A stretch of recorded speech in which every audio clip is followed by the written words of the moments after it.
මාලිමාවේ മന്ത്രി කෙනෙක්ගේ බිරිඳක් ගැබ්බරුවත් මෙතුමන්ලා කියන්න ඉඩ තියෙනවා මේක විපක්ෂයේ වැඩක්. ආණ්ඩුව කියනවා විපක්ෂයේ බලය නැතුවත් රට පාලනය කරනවා. අපිට බලය තිබිලත් රට පාලනය කරගන්න. පාලනය කරන්න නෙවෙයි ඔබතුමාට චෝදනා එල්ල වෙන්නේ. ඔබතුමා පටලවන්නේ. ඔවුන් චෝදනා එල්ල කරන්නේ කුමන්ත්‍රණ නැති කියලා. හරි ප්‍රශ්න ඇති කරනවා කියන්නේ ආණ්ඩුව. ඉතින් මේ ආණ්ඩුව මෑත කාලේ ඩොලර් අර්බුදයකට තල්ලු වුණාම ඔබ දැක්කද විපක්ෂයේ කිසියම් කෙනෙක් කුමන්ත්‍රණකාරී විදිහට රටට $1ක්වත් එවන්න එපා කියලා රට අර්බුදයට තල්ලු කරන්න හදන එකම එක්කෙනෙක් විපක්ෂයේ ඉන්න නරකම කියන දේශපාලකයවත් එහෙම කිව්වද? මේ ආණ්ඩුව දිට්ටුවවලට මුහුණ දුන්නම ඉන්ධන අර්බුදයට මුහුණ දුන්නම විපක්ෂය රටේ කඩාකප්පල්කාරී ක්‍රියා එකක්වත් කරාද? ඒ වෙලේ ශක්තිමත් විපක්ෂයක් තියනවද කියලා සමහරව අහනවා. හැබැයි මේ සියලු ප්‍රශ්නවල මූලික හේතුවක් තියෙනවා. දුකට හේතුව අඳුරගන්න එපා. බුදුහාමුදුරුවෝ දේශනා කළේ එහෙම. දුකට හේතුව තමයි චමුදිත මේ බන්ධනාගාරවල තියෙන අසීමාන්තික තදබදය විසින් නිලධාරීන් තුලත් සිරකරුවන් තුලත් ඇති කරලා තියෙන අසීමිත පීඩන. සාමාන්‍ය වක්කීම් බාර ගන්නවා කියන්නේ වරද මගේ කියලා කියන එකයි. වක්කීම් බාර ගැනීම ඊළඟ පියවර තමයි ඉල්ලාස්සිය. මම අද මාධ්‍ය හමු කිව්ව චමුදිත හේතු 10ක් ඇයි අධිකරණ ඇමතිවරයා ඉල්ලාස්සිය යුත්තේ.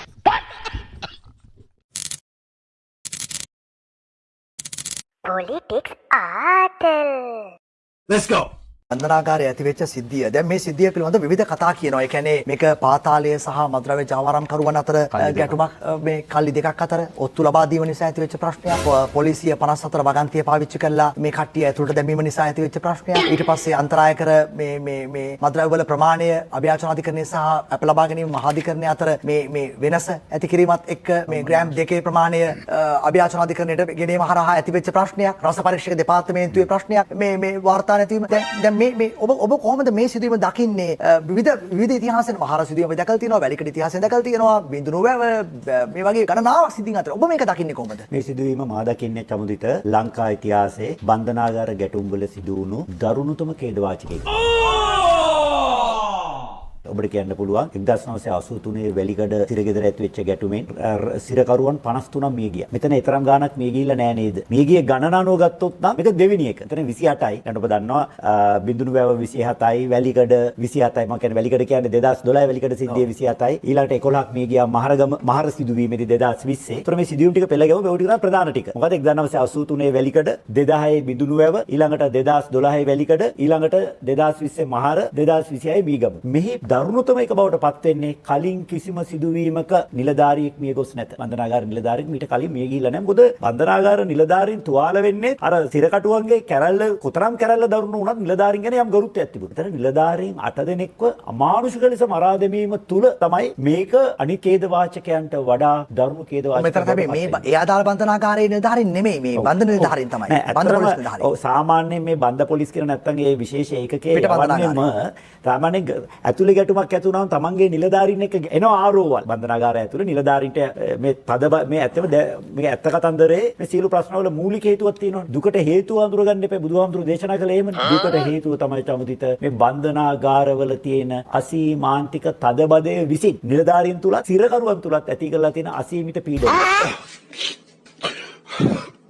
චමුදිත ඔබ දන්නවද බන්ධනා ඔබයි අපි ජීවිතේට උන්ගේ ජීවිතේ වෙනස්. හවස 6ට බන්ධනාගාර සමහරතන් වල 5ට 5 මාට්ටත් වහනවා. හවස 6ට බන්ධනාගාරේ කට්ටිය කූඩු වලට දාලා යතුරු දැම්මට පස්සේ එයාට වැසිකිළියටවත් යන්න බෑ. පැය 12කට පස්සේ උදේ 6 වෙනකම්. උදේ 6ට එළියට ආවත් සාමාන්‍යයෙන් තිබුණේ 30කට විතර එක වැසිකිළියක්. හැබැයි දැන් මේ බන්ධනාගාරේ ධාරිතාවගේ 4 ගුණයක් ඉන්නවා කියන්නේ 120කට තියෙන එක වැසිකිළිය. එතකොට පැය 12ක් හිර කරගෙන හිටිය මිනිස්සයා තව පැය 6ක් විතර බලන් ඉන්න ඕනේ එළියට ඇවිල්ලා වැසිකිළියන්ට අවස්ථාවක් හදා. Oh Lord. එතකොට මේ ඇගෙන් දෙන පීඩණයෙන් අනිත් අය තෙර වැසිකිලි ඉන්න කෙනාට ඉක්මනින් එළියට ගන්න. තමන් අනිත් අය පරයා ගිහිල්ලා වැසිකිලි යන්න අවස්ථාව හදා ගන්න. ඇතුලේ තියෙනවා දරුණු ගැටුමක්. You serious? හරි. අපි එමු හර්ෂණ නානායක්කාර අධිකරණ ඇමතිවරයාගේ ප්‍රකාශය. ජීවිත නැති වෙච්ච එක පිළිබඳව බලවත් කම්පනයක් තියෙනවා. කාටවත් අපි වරද පවරන්න හෝ එහෙම කරනවා නෙමෙයි. මේක ඇත්තටම කම්පනයක් තියෙනවා. අධිකරණ ඇමතිවරයා වශයෙන් මගේ බාරේ තියෙන ආයතන එකයි මේක වෙන්නේ. ඒ නිසා ඒ වගකීම මට ඒ ආකාරයෙන්ම බාර ගන්න වෙනවා. මේ විශේෂත්වය වෙන්නේ දෙපැත්තම මිය ගිහිල්ලා තියෙනවා. ඇත්තටම මේ ගැටුම තිබිලා තියෙන්නේ කාර්ය මණ්ඩලය සමග නෙමෙයි. කාර්ය මණ්ඩලයට මේ කරදරය වෙන්නේ ඔවුන් ඒ දෙපිරිසේ ගැටුම විසඳන්න මැදිහත් වීමේදී. වෙඩි වැදිලා තිබෙනවා බන්ධනාගාර නිලධාරීන්ට. ඒතකොට ඔවුන් ගැතට එහා පැත්තට කොහොම ආයුධ ගියාද? කොහොමද ගියේ? දැන් මේව තමයි මහත්මයා අපිට හොයන්න තියෙන්නේ. කිසි කාලයක බන්ධනාගාරය ඔවුන්ගේ පාලනයට නතු කරගෙන තිබ්බද? ඒ තරම් තොරතුරු නම් මම ගාව දන්නේ නැහැ. එක රන්දිවික් හරි මරුණොත් ඒක ආණ්ඩුවක් වීමක් කියලා 2020 ජනාධිපතිවරයා කියලා තියෙනවා. දැන් ආණ්ඩුවේ මොකක්ද ඒ ගැන කියන්නේ? ඔව් ඉතින් මම කියන්නේ ආණ්ඩුව තමයි. ඒකනේ මම වකීම් බාරගත්තා. අධිකරණ නැමැතිවරයා වශයෙන්. සමස්ත ආණ්ඩුවම බාර ගන්න අවශ්‍යද කියන මම දන්නේ නැහැ. මේ බන්ධනාගාර කොමසාරිස් කෙනෙක් කවුද පත් කළ නැද්ද තාම? දැනට අපේ ඉන්නේ ප්‍රසාද් මහත්තයා. එයා සාර්ථක ලෙස ඒක කරගෙන යනවා. වැඩ බලනවද නැස්තිද? වැඩ බලන පත්‍රීමක් දීලා තියෙන්නේ. දැනට කී දෙනෙක් කියලා මම කියලා දෙනවා. මම දන්නේ මට එන තොරතුරු අනුව 15ක් 20ක් 25ක් වගේ තියෙන්නේ. මට ෂුවර් නෑ. මොකද පහුගිය පැය දෙකේ මම සෝෂල් මීඩියා මට ෂුවර් නෑ පහුගිය පැය දෙකේ මම සෝෂල් මීඩියා බැලුවේ නෑ. ඒව තමයි මේ ප්‍රකාශය මේ සිදු කර. හරි මොකද්ද? කෙසේද වකීම් බාර ගන්න බව ප්‍රකාශ කරනවානේ. දැන් වකීම් බාර ගන්නවා කියන්නේ මොකද්ද චමුති? ඒක තමයි මොකද්ද ඒකේ තේරුම? සාමාන්‍ය වකීම් බාර ගන්නවා කියන්නේ වරද මගේ කියලා කියන එක.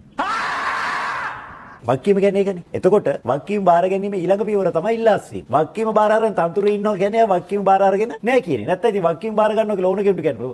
වකීම බාර ගැනීමේ ප්‍රතිඵලය මොකද්ද? වගකීම යුක්තා හඳුනාගත්තම ඔහු තවදුරටත් ඒ වකීම යුක්තා කියන්නේ එයා කියනවා මගේ වැරද්දෙන් උනේ. වකීම කියන්නේ ඒකනේ. එහෙමනම් වරදට අනාගතයේ වෙන එක වළක්වන්න ඔහු ඒ තනතුරින් ඉල්ලාස්විය යුතුයි. ඕකේ. ඒ එකක් දෙක මීට පෙර හැබැයි ඉල්ලාස්සිච්ච අවස්ථා තිබිලා තියෙනවා. අනිවාර්යයෙන්ම නිශ්චංක විජේරත්න ඇමතුමා 1988 මේ ගැටුමක් සෞඛ්‍ය රාජ්‍ය ඇමතිවරයාත් එක්ක. ඔව් සිරකරුවන් පලා යාමක් හින්දාස් වෙන්නේ. හැබැයි ඇමතිවරයා ඉල්ලාස්විය යුතුයි කියලා නීතියක් හෝ රීතියක් නැත. නමුත් මේක වර්තමාන ආණ්ඩුවේ ප්‍රතිපත්තියයි. ඇයි මම එහෙම කියන්නේ? වර්තමාන ජනාධිපතිතුමා විපක්ෂ ඉන්න කාලේ අපි හරි ආදරය කරපු മന്ത്രിතුමෙක්නේ. අනුරු දිසානායක මන්ත්‍රීතුමා. එතුමා දිනේ ලියා ගන්න. 2020 නොවැම්බර් මාසේ 30 වෙනිදා අභීත ප්‍රකාශයක් කරනවා. සිරකරුවා සිටින්නේ ආණ්ඩුව භාරයේය. ආණ්ඩුව යටතේ ඉන්න සිරකරුවන් එකම එක්කෙනෙක් මිය ගියත් ඒ වගකීම ආණ්ඩුවේ බැවින් අධිකරණ ඇමතිවරයා ඉල්ලාස්විය යුතුය.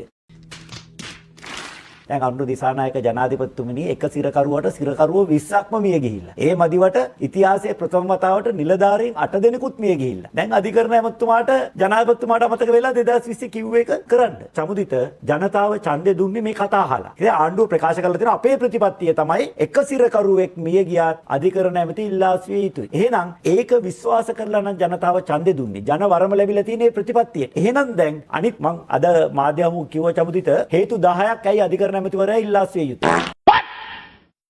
අනිත් කාරණා 9ම අමතක කරත් ආණ්ඩුවේ ප්‍රතිපත්තිය තමයි එක සිරකරුවෙක් මිය ගියත් අධිකරණ ඇමති ඉල්ලාස්විය හරි. යුතුයි. ඒ කියන්නේ ඒ තරකෙම ගත්තොත් එහෙම. ඔව් ඒකනේ ආණ්ඩුවේ ප්‍රතිපත්තිය. හරි. හර්ෂණ නානායක්කාර මේ අධිකරණ ඇමතිවරයාම පාර්ලිමේන්තුවේ දක්වා අදහසක් තියමු වෙලාවේ. මම වගකීම බාර ගන්නවා කියන එකෙන් කිව්ව එක දෙයයි. වගකීමෙන් පලා යන්නේ නැහැ. වගකීම බාරගන්නේ මගේ ආයතනයේ වෙච්ච ප්‍රශ්නයක් විසඳීමේ සදාචාරාත්මක වගකීම මට තිබෙන නිසා. මම මේ රාජකාරිය නිවැරදි ලෙස නොකරනවා නම් මගේ ජනාධිපතිතුමාත් කැබිනට් මණ්ඩලයත් මගේ කණ්ඩායමත් ඒ සම්බන්ධයෙන් මා කළ යුතු පියවර මට උපදෙස් දේවි. කලින් හිටපු බන්ධනාගාර කොමසාරිස් ජෙනරාල් කෙනෙක් ගැන කතා කරා. ඒකක්වත් මේවට අදාළ වෙන්නේ නැහැ. ඒක තම තමන්ගේ දේශපාලනය තමයි අපිට එතනින් වකීමෙන් පලා යන්නේ නැහැ කියන එක තමයි ඔහු අදහස් කළා කියලා කියන්නේ. ඒක තමයි ඒ වචනේ තේරුම වශයෙන් ඔහු සලකන්නේ. ඇත්තේ වගකීම කියන වචනේට අපි ඉංග්‍රීසියෙන් කියනවා responsibility. වගකීම බාරය. ඔබට මතකද දන්නේ නැහැ මේ අපි කතා කරා නිස්සංක විජේරත්න ඇමතුමා සම්බන්ධයෙන්. ඔබට මතකද නැහැ මීට කලින් දලදා මාලිගාවට ප්‍රහාරය එල්ල වුණු අවස්ථාවේ එවකට හිටිය ආරක්ෂක අමාත්‍ය අනුරුද්ධ රත්වත්ත මැතිතුමා වගකීම බාරගත්තා ඉල්ලාස් වුණා. අගමැතිතුමා ජනාධිපතිතුමිය ඉල්ලාසීම ප්‍රතික්ෂේප කරලා නැවත ඔහුට ඒ තනතුරටම පත් කරා. මට ඔබට වඩා හොඳ කෙනෙක් නෑ මේ කාර්යය කරන්න කියලා. හැබැයි ඔහු තනතුරින් ඉල්ලාස් වුණා. වගකීම බාර ගන්නවා කියන්නේ මගේ අතින් වැරද්ද උනේ තවදුරටත් මා මේ තනතුර දැරීමට සුදුසු නෑ කියන එක. ලංකාව විතරක් නෙවෙයි ලෝකෙම. ඉන්දියාව මට මතකයි දුම්රිය අනතුරක් වුණු සැනින් දුම්රිය අමාත්‍යවරයා වගකීම බාරගත්තා ඉල්ලාස් වුණා. දැන් මෙතුමා කියනවා ඉතාල වැදගත් කියලා මේ හිටපු කොමසාරිස් ජෙනරාල්වරයාගේ ඉවත් වීම ගැන කට්ටිය කතා කරනවා මේක ඒකට අදාළ නැත කියලා. එහෙම කැලලක් කිව්වනේ. ගරු ඇමතිතුමනි ඒක අදාළයි. ඔබ දන්නවද මේ ආණ්ඩුව පදනම් විරහිතව කොමසාරිස් ජෙනරාල්වරයාගේ වැඩ තහනම් කළා. මානව හිමිකම් කොමිසම නිර්දේශ කරා මේක වැරදිය වැඩ තහනම් කිරීමක් වහාම සේවයේ පිහිටුවන්න කියලා. ගරු ඇමතිතුමා උද්දච්චකමට මානව හිමිකම් කොමිසමේ නිර්දේශය නොසලකා ඉන්නවා. අද වෙලා තියෙන්නේ අද මේ බන්ධනාගාර කොමසාරිස් ජෙනරාල් දෙපාර්තමේන්තුව හරියට ගුවන් නියුමියෙක් නැති ගුවන් යානයක් ආසේ යනවා වගේ නායකයෙක් නැතුව දෙපාර්තමේන්තුව 100ක් විසඳලා නැති බව ඇත්ත. නමුත් ඔබතුමා දන්නවා මිනිස්සු 2000ක් එකපාර කන්ට්‍රෝල් කරන්න බෑ. ඉතින් සැලසුමක් තිබ්බද කියලා විමර්ශන වලින් හොයන්න ඕන. මේ එළියේ අපරාධකරුවන් බවට පත් වී සිටින තර නිසා වර්තමාන දූෂිත දේශපාලන යම් ප්‍රමාණයක් ඉන්නවා. ඒගොල්ලන්ට විරුද්ධව දරන්ත නීති ක්‍රියාවලියක් සිද්ධ වෙනවා. අන්න ඒකට අදාළව බන්ධනාගාර ෆ්‍රන්ට් එකෙන් ආපු මේ රියැක්ෂන් එක කියලා තමයි අපිට මේක පේන්නේ. එහෙම අවුරුදු දෙක තුනක් කළාත් අපිට බැරි වුණොත් ඒ වගේ වෙලාවක අපි සලකා බලන්නම් අපේ මේ තනතුර වලින් අපි අයින් වෙනවා කියන දේශපාලන කණ්ඩායමක් කියන්නේ මේ පැත්තෙන් එහෙම ආවද කියන කතාව. දැන් මම ඔබට උත්තර දෙකක් දෙනවා. පළවෙනි උත්තරේ තමයි මාලිමාවේ മന്ത്രി කෙනෙක්ගේ බිරිඳක් ගැබ්බරුවත් මෙතුමන්ලා කියන්නේ ඉඳ තියෙනවා මේක විපක්ෂයේ වැඩක්. මොකද මේ මොනක් හරි ප්‍රශ්නයක් ඇති වෙච්ච ගමන් ආණ්ඩුව දික් කරන්නේ විපක්ෂයට ඇගිල්ල. එතකොට ආණ්ඩුවට මුකුත්ම කරගන්න බෑ. හැමදේම කරලා තියෙන්නේ විපක්ෂෙනේ. දැන් එහෙනම් සමුදිත දැන් මේ අයට රාජ්‍ය බලය දුන්නේ මොකටද? රට පාලනය කරන්නනේ. රාජ්‍ය බලය නැතුව විපක්ෂේ නම් දැන් රටේ හැමදේම කරන්නේ. ආණ්ඩුවට මුකුත් කරගන්න බැරි නම් විපක්ෂයේ ප්‍රශ්න හදනවා. මොකද විපක්ෂයේ ගොවිය කුලප්පු කරනවා. විපක්ෂය පාරිභෝගිකය කුලප්පු කරනවා. ලුණු හිගයයි පොල් හිගයයි ඔක්කොම විපක්ෂ කුමන්ත්‍රණ. කැකුළු හිගයයි සියල්ලම. එතකොට දැන් ආණ්ඩුව ඒකේ මොකද පේන්නේ? ආණ්ඩුව කියනවා විපක්ෂයේ බලය නැතුවත් රට පාලනය කරනවා. අපිට බලය තිබිලත් රට පාලනය කරගන්න. පාලනය කරන නෙවෙයි ඔබතුමාට චෝදනා එල්ල වෙන්නේ. ඔබතුමා පටලවන්නේ. ඔවුන් චෝදනා එල්ල කරන්නේ කුමන්ත්‍රණ නැති හරි කියලා. ප්‍රශ්න ඇති කරනවා පාලනේ ආණ්ඩුව. ඉතින්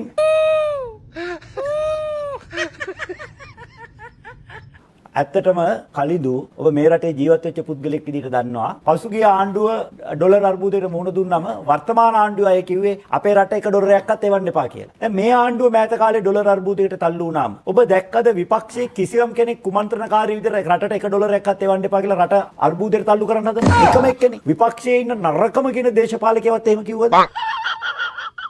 ඒ වගේම මතක තියාගන්න කොවිඩ් මැද ගුරුවරුන්ගේ වැඩ වර්ජනයක් කරේ. කොවිඩ් මැද විශ්වවිද්‍යාල ශිෂ්‍යයන්ගේ උද්ඝෝෂණ කෙරෙව්වේ. හැබැයි මේ ආණ්ඩුව දිට්ටුවවලට මුහුණ දුන්නම ඉන්ධන අර්බුදයට මුහුණ දුන්නම විපක්ෂය රටේ කඩාකප්පල්කාරී ක්‍රියා එකක්වත් කරාද? මේ වෙලේ ශක්තිමත් විපක්ෂයක් තියනවද කියලා සමහරව අහනවා.